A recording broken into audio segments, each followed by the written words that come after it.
Hey guys, SoCal Val here. You are listening to the Hitting the Turnbuckle podcast.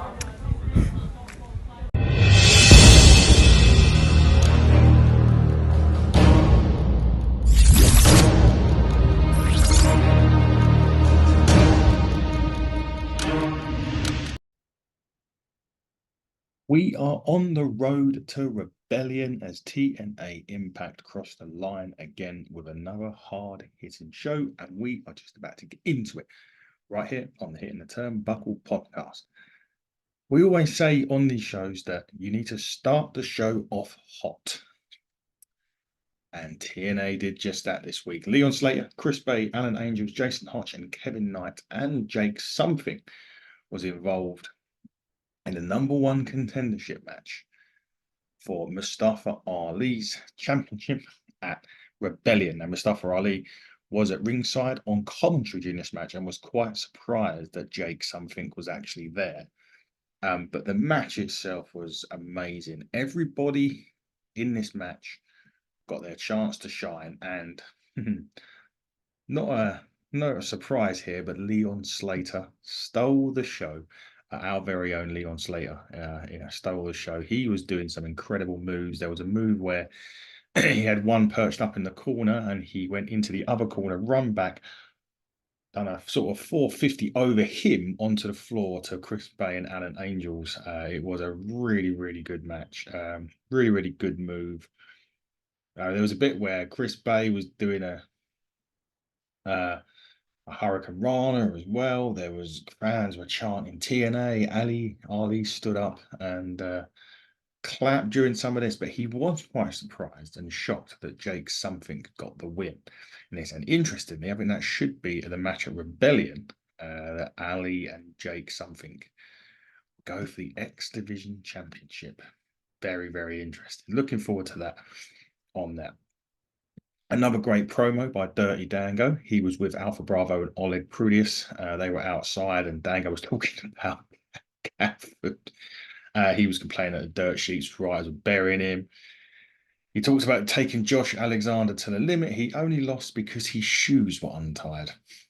You're only as good as the people you surround yourself with. He said he had 2 anchors pulling him down.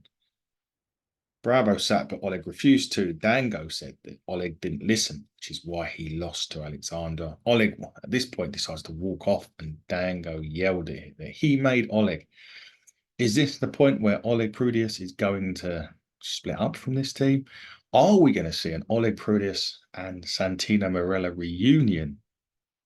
And they were a tag team elsewhere. I'd like to see, perhaps we could get Alpha Bravo, Dirty Dango versus Oleg Prudius and Santino Marella, perhaps in the future. Who knows?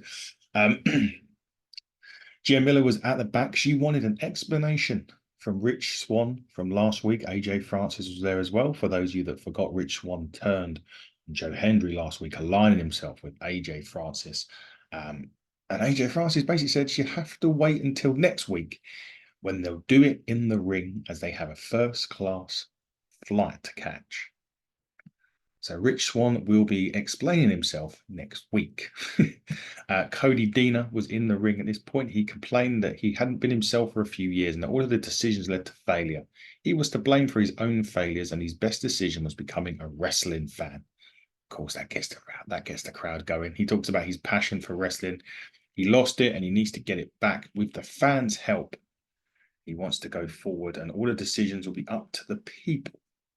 Well, 2 people who didn't like that was the grizzled young veterans, and Zach Gibson and Cody was at this point and asked if Cody Deaner, if he thought anyone cared about him, and he should take their advice and quit because he offers nothing to wrestling.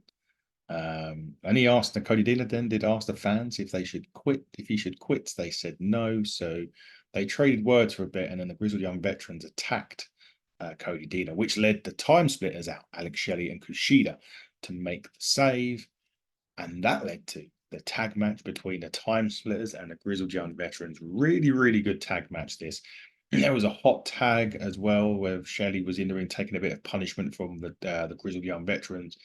He tagged Kushida in for the hot tag. He went crazy. They done a lot of moves in this match as well. This was like a really move heavy match that I would suggest. There was one point, and I really love this, where they had Kushida up in the Doomsday device. For those of you that doesn't know, that's when Kushida's on the shoulders, one of them jumps up and hits a clothesline off the top rope.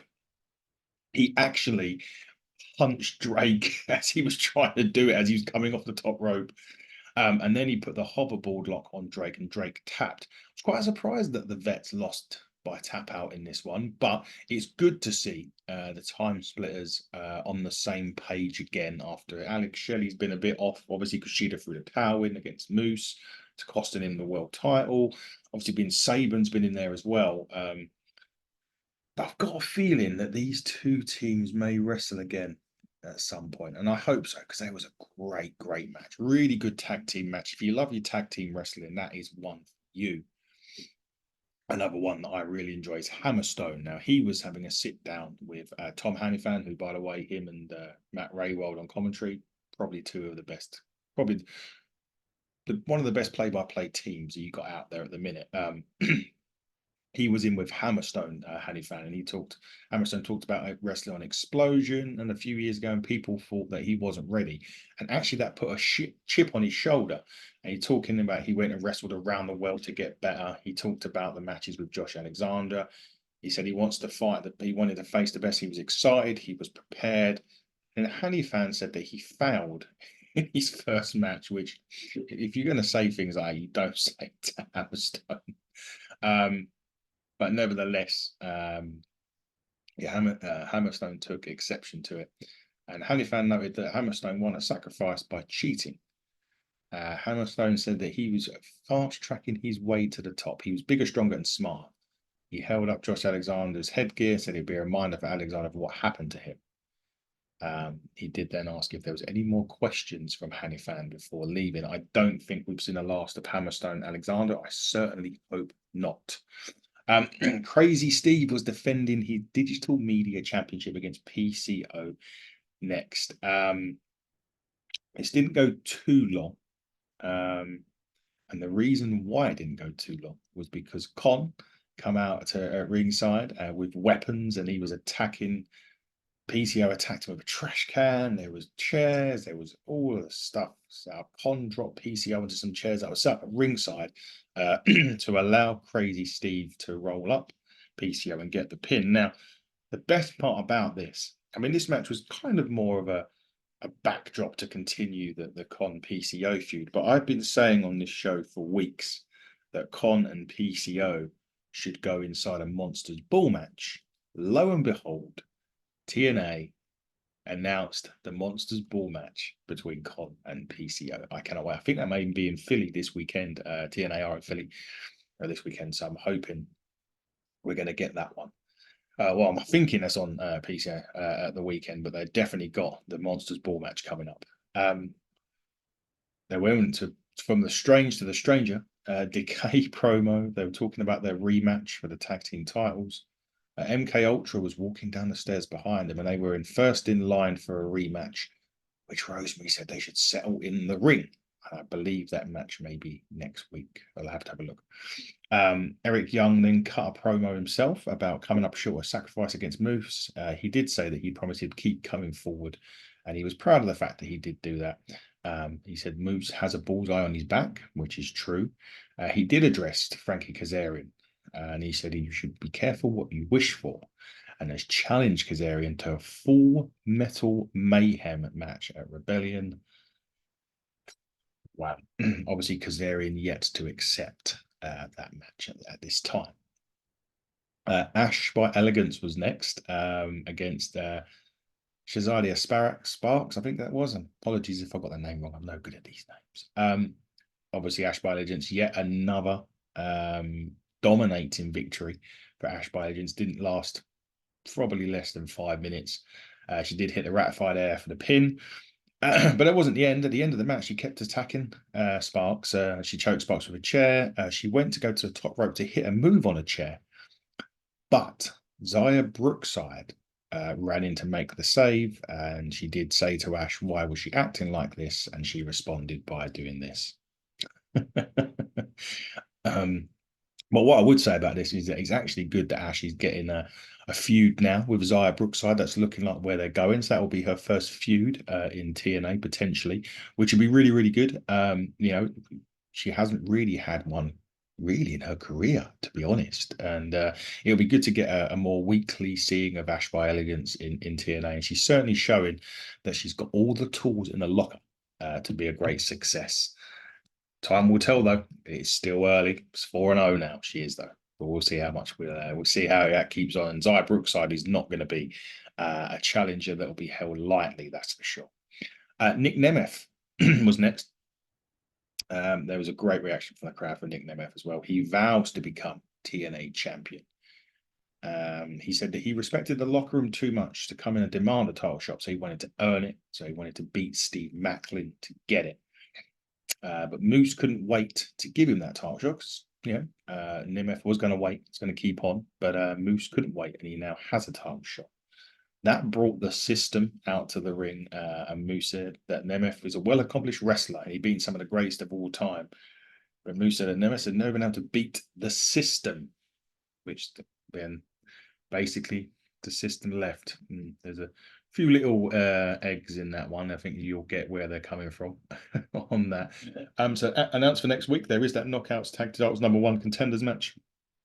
There'll be the Rich Swann will be explaining his actions with AJ Francis, and Josh Alexander returns to action. Can't wait for that next week. Main event time was Tasha Steelz in Jordan Grace for the Knockouts Championship. Now, if you did remember, on this, there was Zaya Brookside and Tasha Steelz went in a triple threat match against Jordan Grace, which obviously Jordan won. But Tasha wanted a singles match against Jordan Grace, which she got given. Really good sort of back and forth match on this one, and there was a couple of big power bombs in there from Tasha from Jordan Grace. Sorry, that Tasha did strike her quickly first as the ring started, as the match started. But yeah, there was a great power bomb on there for Jordan Grace. Tasha did escape the muscle buster and Grace did miss a Vader bomb. There was one point where Tasha gave Grace to slice bread, which got a very close 2.7 maybe. There was a bit where Tasha slammed Jordan Grace off the top rope as well. However, the juggernaut driver from Jordan Grace wins the match. And it was a solid match as well. The fans were into it. Grace continues to be booked as a strong champion, which she is. But Tasha Steelz was no slouch in this. She gave as good as she got. They're doing really, really, really good job with the women's division, as they always do in TNA, to be fair. But who is going to stop Jordan Grace at the minute? I can't see anybody, to be quite honest with you. There was a lot of great in this episode, to be honest. There's a lot of promos and there's a lot of talking, but it's a necessary thing because Rebellion is there is some time for the next pay-per-view of Rebellion, so you've got to sometimes do story enhancements in this as well, and I think they've done that very, very well. It's a slow build for the show, which is nice. That really quick opener as well with the to go for Ali's championship. Ash Violence is finally getting someone to feud with, and obviously Jordan Grace hasn't got her opponent yet for Rebellion. So sometimes the talk, the promos, the story enhancement side of wrestling is needed, and it certainly was here in TNA because they've been going full throttle for so long that you do need an episode where they're enhancing the storylines for Rebellion, and they've done a great job of that today. And we're looking forward to next week's TNA. They're in Philadelphia this weekend. Shows are looking absolutely phenomenal for that. I can't wait to see those. But guys, this has been the TNA Impact Review on the Hitting the Turnbuckle podcast. I have been your host, Adam Cousins. I am literally going to get a flight home back to Essex from Cornwall very, very shortly. And I'll see you all next week on the show. But until then, everybody, have a great weekend and stay safe.